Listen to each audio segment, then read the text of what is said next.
అందరూ లక్ష్మీ కటాక్షం కోసం ప్రాకులాడుతుంటారు. కానీ ఆ తల్లి ఇచ్చే ఐశ్వర్యం వెనుక ఉన్న అసలు రహస్యం మీకు తెలుసా? విష్ణుమూర్తి ఆ తల్లికి ఇచ్చిన వరంలో ఒక అద్భుతమైన మెలికు.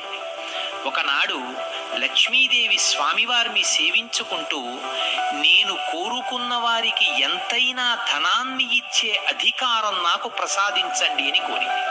స్వామివారు సంతోషించి తథాస్తు అన్నారు.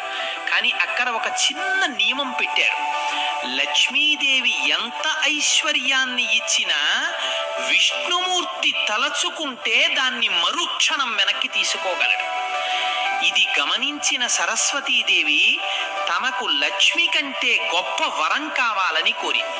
అప్పుడు స్వామివారు, తల్లి, నీవు ఇచ్చే జ్ఞానాన్ని మాత్రం ఈ సృష్టిలో నేను కూడా వెనక్కి తీసుకోలేను అని వరమిచ్చారు. అందుకే లోకంలో ధనం వస్తుంది, పోతుంది, కానీ జ్ఞానం ఒక్కటే జీవుడితో శాశ్వతంగా ఉండిపోతుంది. అందుకే నాయన, పోయే ధనం కోసం కాదు, ఏ దేవుడు కూడా దొంగిలించలేని ఆ అక్షర జ్ఞానం కోసం ప్రయత్నించు.